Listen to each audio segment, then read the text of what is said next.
నమస్కారం వార్తలకు స్వాగతం. ముందుగా ముఖ్యాంశాలు. రాష్ట్రంలో ఘనంగా శ్రీరామ నవమి వేడుకలు. భక్తి శ్రద్ధలతో హాజరైన భక్తులు.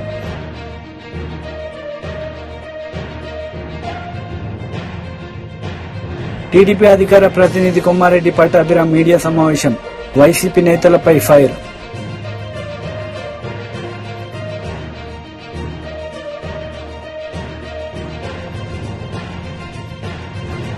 MP Laxman press meet. ఇరు పార్టీలపై ఫైర్.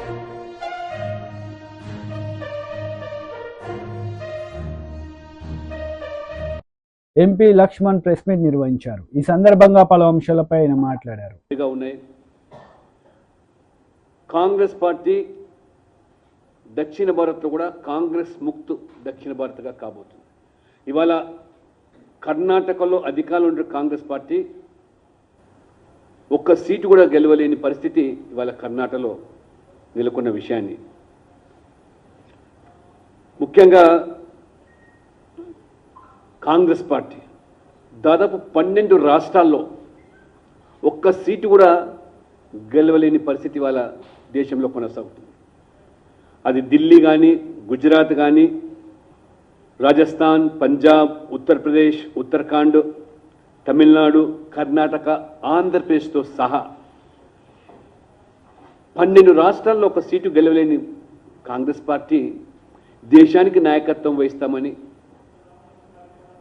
దేశానికి ప్రధానమంత్రి ఇవాళ కాంగ్రెస్ పార్టీ అందిస్తుందని ఇవాళ భారతీయ జనతా పార్టీ మాత్రమే కాదు, సర్వేలే కాదు, మీ కూటమిలో ఉన్నటువంటి పార్టీలు సైతం కూడా ఇవాళ కాంగ్రెస్ పార్టీని ఇవాళ ఆదరిస్తలేరు, కనీసం ఇవాళ గుర్తిస్తలేరు, గౌరవిస్తలేదానికి తార్కాణం పంజాబ్లో ఆమ్ ఆద్మీ పార్టీతో కాంగ్రెస్ మాకు పొసగదని, వెస్ట్ బెంగాల్లో కూడా మమతా బెనర్జీ కాంగ్రెస్ పూర్తిగా అడ్రస్ గల్లంటిన పార్టీతో మాకు పొత్తు అవసరం లేదని, ఆ రకంగా ఇవాళ తమిళనాడులో కూడా పరిస్థితి దారుణంగా, దేశవ్యాప్తంగా 247 సీట్లు పోటీ చేస్తున్న కాంగ్రెస్ పార్టీ ఖచ్చితంగా 235 సీట్లు ఓడిపోయే దశకు ఇవాళ చేరుకోవటము,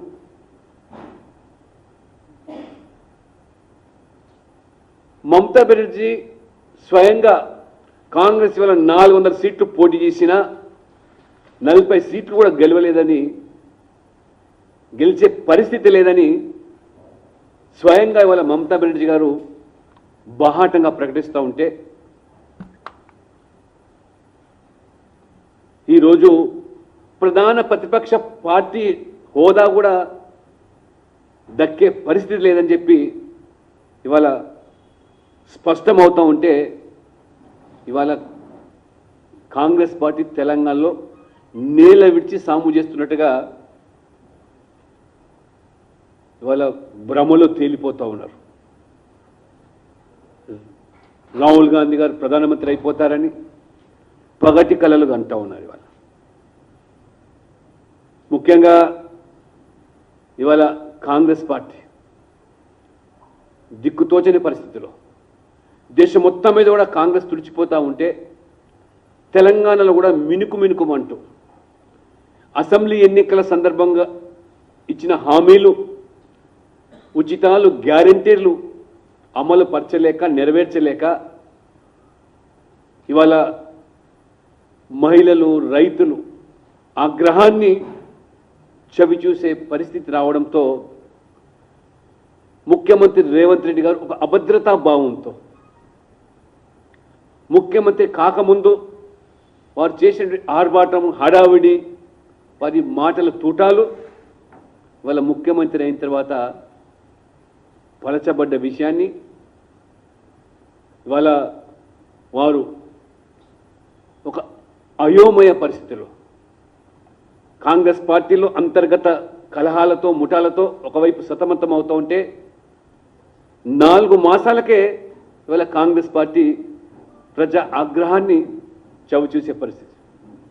అందుకనే ఒక నాటకీయ ఫక్కీలో బీజేపీని అడ్డుకునే కుట్రలో భాగంగా Congress party, BRS, Majlis party, కమ్యూనిస్టులు సైతం కూడా ఈ తెలంగాణలో ప్రత్యక్షంగా పరోక్షంగా ఒక చీకటి ఒప్పందంలో భాగంగా మోదీ గారికి పెరుగుతున్న ఆదరణ, మోదీ గారి పట్ల ప్రజల ఆకర్షణను సహించలేక టీడీపీ అధికార ప్రతినిధి కొమ్మారెడ్డి పట్టాభిరామ్ మీడియా సమావేశం నిర్వహించారు. ఈ సందర్భంగా పలు అంశాలపై ఆయన మాట్లాడారు. హోటల్ నడుపుతా ఉన్నావు, జేడ్ స్వీట్స్. ఆ హోటల్లో డైరెక్టర్లు ఎవరయ్యా? ఇవాళ ఇన్ఫర్మేషన్ ది. ఇవాళ రాష్ట్ర వ్యాప్తంగా ఉన్నటువంటి ప్రజలందరూ కూడా ఒకసారి పరిశీలించండి. కేసినేని హోటల్స్, దానిలో ఉన్నటువంటి డైరెక్టర్లు, దాని ఓనర్లు ఎవరయ్యా అంటే ఇవాళ ఆయన కింద పనిచేసినటువంటి ఒక గుమస్తా, పనిచేసినటువంటి ఒక మేనేజరు. ఏం కర్మయా నీకు? ఎవడైనా తాను చేసినటువంటి వ్యాపారానికి తన పేరు మీద చేసుకుంటారు, తన పేరు మీద దర్జాగా నడుపుకుంటారు. నువ్వు బ్యాంకులకి బురుడి కొట్టించినటువంటి 420 కాబట్టి, రేపు మాపు జైలుకి వెళ్లాల్సినటువంటి వ్యక్తివి కాబట్టి, ఆఖరికి నువ్వు చేసే వ్యాపారాన్ని కూడా నీ పేరు మీద పెట్టుకోకుండా పేర్లు మార్చి నీ గుమస్తాల పేర్లు పెట్టావు కదయా. అంతకంటే దగులుబాజీ పని ఏమైనా ఉంటుందా? ఇటువంటి చీటర్లని పక్కన పెట్టుకుని కోవర్ట్ నాని అనేటటువంటి ఒక 420 వెల్లంపల్లి, ఈ కొబ్బరి చెప్పుల మంత్రిగా పేరు సంపాదించినటువంటి వ్యక్తి, ఇటువంటి చీటర్లను పక్కన పెట్టుకుని విజయవాడలో గెలవాలి. ఎవరిపైన? ఒక కేసినేని చిన్ని గారి పైన, ఒక బోండా ఉమామహేశ్వరరావు పైన మీరు గెలవటం సాధ్యమా? ఇటువంటి చీటర్లని విజయవాడ ప్రజలు ఆదరిస్తారా? ఇవాళ ఎట్టి పరిస్థితుల్లో ఇటువంటి చీటర్లకి డిపాజిట్లు దక్కే అవకాశం లేదని తెలిసి ఇవాళ విజయవాడ సెంట్రల్ నియోజకవర్గంలో ఈ గులకరాయి డ్రామాకి తెరలేపారు.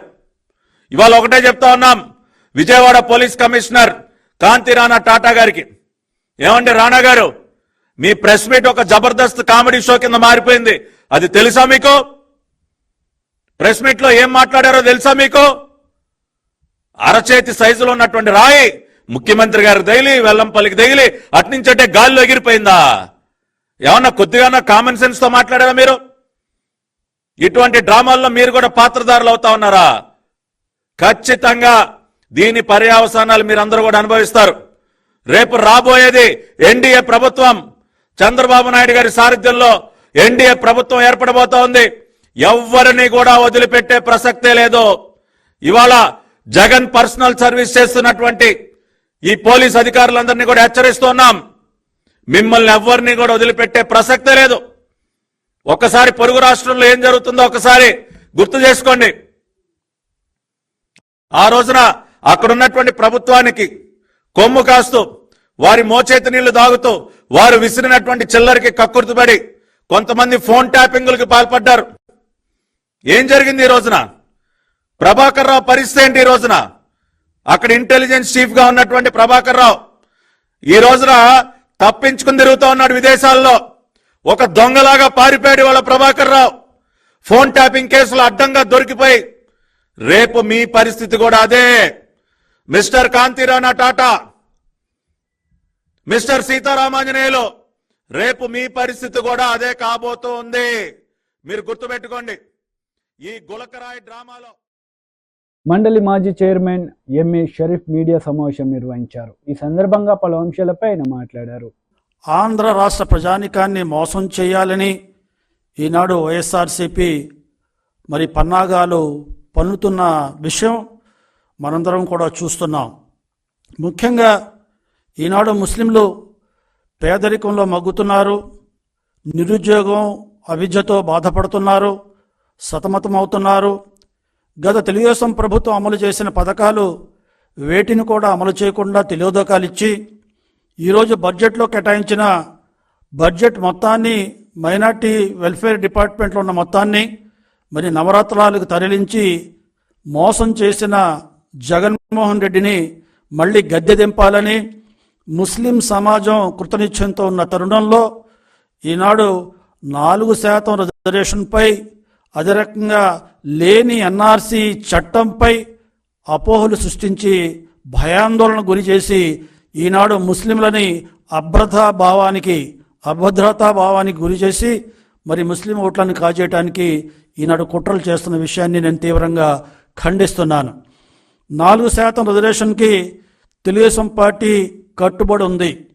ఒక విషయం గమనించాలి రాష్ట్ర ప్రజలు, మరి ముఖ్యంగా ముస్లింలు. నాడు 2014 నుండి 2018 మార్చి వరకు తెలుగుదేశం ప్రభుత్వం ఎన్డీఏ ప్రభుత్వంతో జతకట్టింది, కలిసి పనిచేసింది. ఆనాడు 2014 నుండి 2018 వరకు కేంద్ర ప్రభుత్వంతో కలిసి ఉన్నప్పటికీ కూడా ఈ 4% విద్యా ఉద్యోగాలలోని ముస్లిం రిజర్వేషన్ని 100% అమలు చేసి చూపెట్టింది తెలుగుదేశం పార్టీ. అంతేకాకుండా ఏదైతే సుప్రీం కోర్టులో ఈ 4% రిజర్వేషన్ స్టేలో నడుస్తుందో, ఒకవేళ సుప్రీంకోర్టులో ఇది గనుక కేసు మరి విచారణకు వస్తే దీన్ని చట్టబద్ధత కల్పించడానికి 5 కోట్ల రూపాయలు ఖర్చు పెట్టి చట్టపరంగా మరి రాజ్యాంగ పరంగా నిష్ణాతులైన 2 లాయర్లను పెట్టి వాదించిందన్న విషయాన్ని, మరి అక్కడ కనిపెట్టుకుని కూర్చునే రకంగా చేసిన విషయాన్ని ఈనాడు ముస్లిం సమాజం గుర్తించవలసిన అవసరం ఉంది.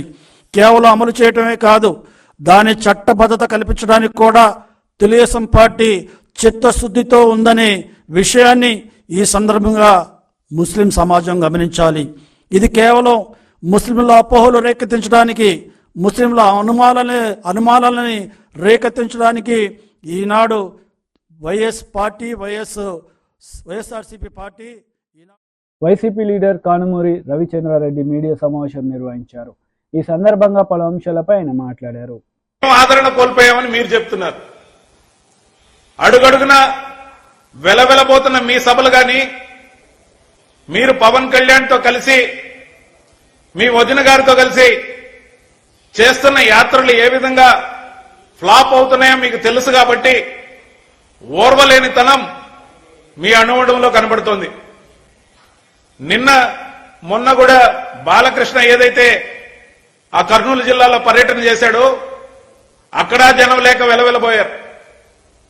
మరోవైపున దత్తపుత్రుడి కోసం మీ పుత్రుడు, మీ దృష్టిలో ఉత్తపుత్రుడు నారా లోకేష్ ఏ సభకి పనికిరాని వ్యక్తిగా మీరే పక్కన పెట్టారు.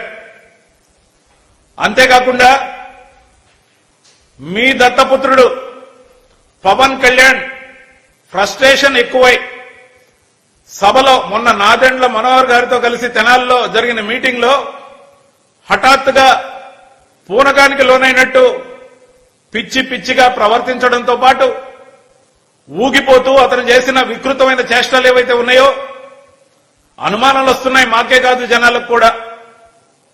ముఖ్యంగా అతనేమన్నా మత్తు మందులకు బానిసయ్యాడా, మందు సేవించి ఆ విధంగా ప్రవర్తిస్తున్నాడా, యువతని వచ్చిన జనాన్ని కూడా అవహేళన చేసే రీతిలో ఏదైతే పిచ్చి పిచ్చిగా మాట్లాడడంతో పాటు పిచ్చి పిచ్చి ప్రవర్తన పూనకాలు ఏవైతే వస్తున్నాయో ఇవన్నీ కూడా మీ కూటమి ఏదైతే ఉందో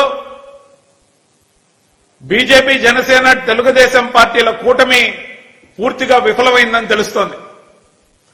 అందుకే మీకు అణువణువున కూడా టెన్షన్, ఓడిపోతామనే భయం, అడుగడుగున ఫ్రస్ట్రేషన్ గురవుతున్నారు.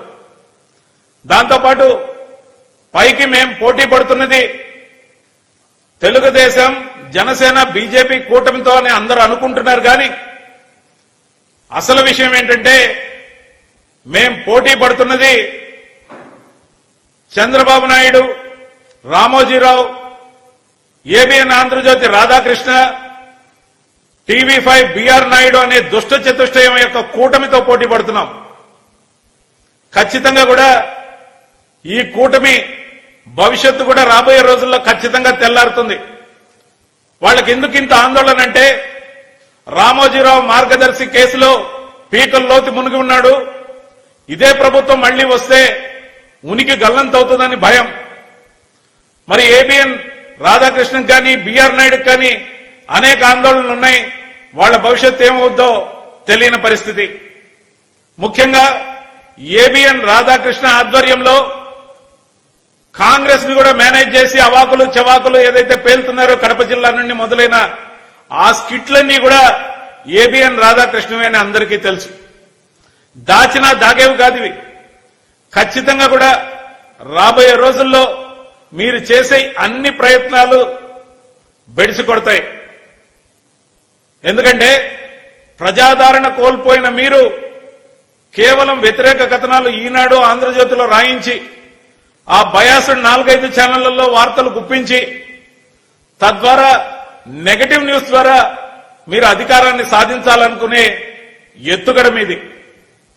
కానీ వైఎస్ జగన్మోహన్ రెడ్డి గారు ముఖ్యమంత్రిగా అమలు చేసిన 129 హామీల్లో 99% కంప్లీట్ గా అమలు చేసి ఒక్క హామీని పాక్షికంగా అమలు చేసి 2,70,000 కోట్ల రూపాయలు ప్రజలకు దళారీలు లేకుండా చేర్చి జన్మభూమి కమిటీల అరాచకాలు లేకుండా చేసి ఏదైతే ప్రజలకు నేను చేసిన మేలు చేరి ఉంటేనే నాకు ఓటేయమని అడుగుతున్న ఒక real hero in politics. Minister Komatireddy Venkatreddy media సమావేశం నిర్వహించారు. ఈ సందర్భంగా పలు అంశాలపై ఆయన మాట్లాడారు. రూపాయలకి ఇవాళ సన్నోట్లు వండించినాం. నేను మిరియాలు కూడా 15 రోజుల ముందు పోక ముందు 2100 తీసుకున్నాను. నిన్న పోయి అడిగితే 24, 2500 తక్కువలో తక్కువ పడ్డది సార్, నువ్వు వచ్చిపోయినాం కాను. ఎప్పుడన్నా రైతుల గురించి మాట్లాడినా? ఎంతసేపు ఇసుక అమ్ముకోవడం, షాబాద్లో 80 ఎకరాల ఫామ్ హౌస్ కట్టుకోవడం, 1000 కోట్లు సంపాదించి తిండికి లేనోడు జగదీష్ రెడ్డి. ఇలాంటి వాళ్ళని పెట్టుకోనంట కాంగ్రెస్ పార్టీ ఏడాదిలో పతనం అయింది. రేవంత్ రెడ్డి ముఖం చూస్తే అర్థమైపోయింది, ఆయన ముఖం చిన్నపోయింది. ఆయన ముఖం చూసి మాట్లాడే ధైర్యం లేక 2 సార్లు అసెంబ్లీ సెషన్లో ముఖం లేక ఏడ తిట్టుబడవలసి చూస్తుందో నీ బండారం బయటపడుతున్నా. అసెంబ్లీకి రాని దొంగవు నువ్వు, అసెంబ్లీకి రాని ముఖం లేదు నీకు. రేవంత్ రెడ్డి గారు కోమటిరెడ్డి వెంకరెడ్డి గారి గురించి రోజు మీరు మాట్లాడినా ఎవరు నమ్మడం? నీ దోపిడి దొంగ ఉదాహరణ తయారు చేయలే. ఏం మాట్లాడుతున్నా అక్కడ వాళ్ళ అడ్వకేట్లు కానీ వాళ్ళు మాట్లాడి అప్పుడప్పుడు ప్రెస్కి వస్తే నా జడ్జి కూడా కోప్పడ్డాడు. ఒకరోజు నా కొడుకు ఎగ్జామ్స్ ఉంటారు, ఒకరోజు నాకు బీపీ ఎక్కువైంది అంటారు, ఒకరోజు స్టార్ క్యాంపెయిన్ కాబట్టి క్యాంపెయిన్ చేయాలి బేలీ అన్నారు. మొత్తం దోసుకున్నట్టు సూత్రధారి పాత్రధారి ఆమె అని చెప్పినాక ఎట్లా సిగ్గొస్తలేదు అర్థమవుతలేదు. కేసీఆర్ గారికి ఎట్లొచ్చి ప్రచారం చేస్తున్నాడు పబ్లిక్ అర్థం కాలేదా? బతుకమ్మ చాటన మందుబాటిలు అమ్ముకున్న వాళ్ళ పార్టీకి కూడా ఓటేస్తారా? ఒక్క సీటు రాదు. 12-13 సీట్లు పెట్టుకున్నాం. 15 మిషన్ మా టార్గెట్. 12-13 సీట్లతో ఇలా పార్లమెంట్లో గెలుస్తున్నాం.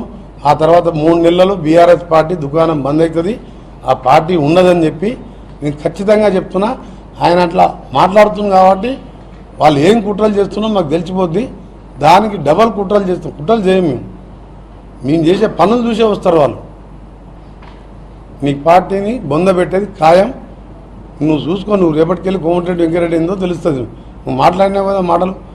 నల్గొండను ముంచి మా ఏఎంఆర్కి నీళ్లు రాకుండా కనీసం లైనింగ్ చేయకుండా ఇంకా ముఖం లేకుండా మాట్లాడుతున్నావు. మన సూర్యాంపేటకు వచ్చిండు, మన అంతకుముందు నల్గొండకు వచ్చిండు, ముషంపల్లికి పోయిండు. 10 ఏళ్ళ కింద వాళ్ళ ఆయన ముషంపల్లికి 10 సార్లు వస్తాను. పదవికి ఇంట్లో కూర్చొని ఏడ్చుకుంటా అలా కొడుకుని పంపించింది ముఖం లేక. సొరంగం పూర్తి చేస్తే ఇయ్యాలా బ్రహ్మాండంగా ఉంటుండే కదా మా జిల్లా. అందుకనే మీ అందరి ద్వారా ఒకటే కేసీఆర్కి చెప్పదలుచుకున్నాం. దాని కిందనే మన ఆయన కూడా ఇచ్చాను. రేవంత్ ఖచ్చితంగా బీజేపీలకు పోతున్నాడు. ఈ మెంటల్ అయింది ఆయనది కొడుకులకు, తండ్రి కొడుకులకు, ఆ బామ్మర్దికి కొంచెం కూడా ఆ కవిత జైల్లోకి పోయేసరికి మెంటల్ అయింది. ఎట్లా 2 నెలలు బెయిల్ రాదు. మేము కూడా పోతాం ఫోన్ ట్యాపింగ్లా, కాళేశ్వరంలా, యాదాద్రిలా. మనోడు కూడా పోతాడు. మన జిల్లా వాడు కూడా అలా లోపలికి బెయిల్ వచ్చేది ఉన్నది. 50,000 కోట్లకు పెంచింది దాన్ని 29,000 కోట్లకు. జనసేన అధినేత పవన్ కళ్యాణ్ శ్రీరామనవమిని పురస్కరించుకొని ప్రజలకు సుపరిపాలన అందించే దిశగా అభ్యర్థులతో ప్రతిజ్ఞ చేశారు. ఈ సందర్భంగా ఆయన మాట్లాడారు. ప్రజలకు నచ్చే ప్రభుత్వమే పాలనకు గీటురాయి కావాలి. మన లక్ష్యమైన ప్రతి చేతికి పని, ప్రతి చేనుకు నీరు అందించడం ద్వారా వలసలు పస్తులు లేని వికసిత ఆంధ్రప్రదేశ్ ఆవిష్కరణకు భూమిక సిద్ధం చేయటమే మనందరి ఉమ్మడి బాధ్యత. ఇందుకోసం వచ్చే ఎన్నికల్లో తెలుగుదేశం, జనసేన, బీజేపీలతో కూడిన ఎన్డీఏ కూటమి గెలుపే కర్తవ్యంగా కృషి చేస్తానని, మన పార్టీ నియమ నిబంధనలకు కట్టుబడుతూ కూటమి అభ్యర్థిగా పైన తెలిపిన ప్రతి మాటకు కట్టుబడి ఉంటానని భారత రాజ్యాంగం సాక్షిగా ప్రతిజ్ఞ చేస్తున్నాను. జై జనసేన, జై హింద్. జై హింద్. శ్రీరామనవమి రోజున మా అభ్యర్థులందరికీ బీఫామ్ అందజేయడం చాలా ఆనందంగా ఉంది. రామో విగ్రహవాన్ ధర్మ అంటాం. నిలువెత్తు ధర్మానికి ప్రతిరూపం శ్రీరామచంద్రమూర్తి. ఆయన పండుగ రోజున ఈ రోజున మేమందరం తీసుకొని రామరాజ్యం వైపు ఈ రాష్ట్రాన్ని మళ్లిస్తాను మనస్ఫూర్తిగా మీ అందరికీ మాటిస్తున్నాం. ఒక పాలకొండ మినహా దాదాపు 20 మంది ఎమ్మెల్యేలుగా 2 పార్లమెంట్ సభ్యుల్ని ఈరోజు అందరికీ బీఫామ్స్ ఇవ్వడం జరిగింది. పాలకొండ అభ్యర్థి కూడా దారిలో ఉన్నారని తెలుస్తూ ఉంది. వరుస వారికి కూడా అందజేస్తాం. ఈ ఎన్నికలు చాలా కీలకమైనవి.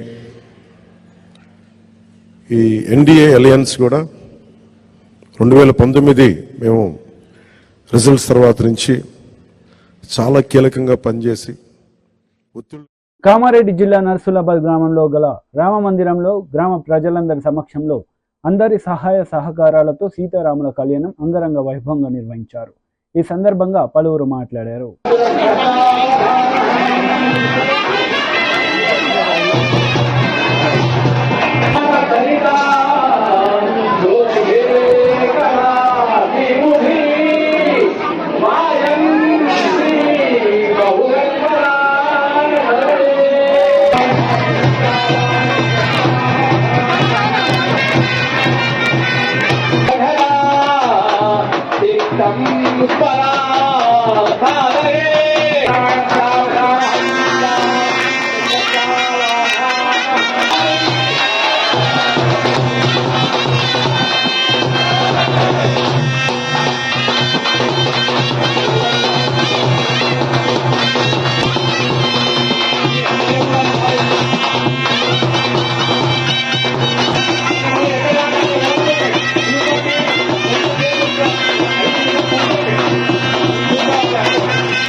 వార్తలు ముగించే ముందు ముఖ్యాంశాలు మరోసారి.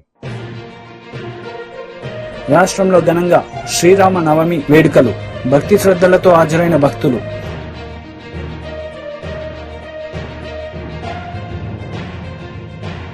టీడీపీ అధికార ప్రతినిధి కొమ్మారెడ్డి పట్టాభిరామ్ మీడియా సమావేశం, వైసీపీ నేతలపై ఫైర్.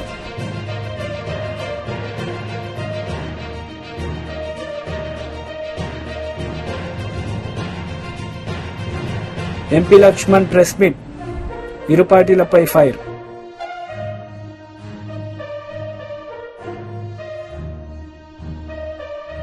ఈ వార్తలు ఇంతటితో సమాప్తం. తిరిగి ప్రసారమయ్యే వార్తలు మళ్ళీ కలుద్దాం. అంతవరకు సెలవు.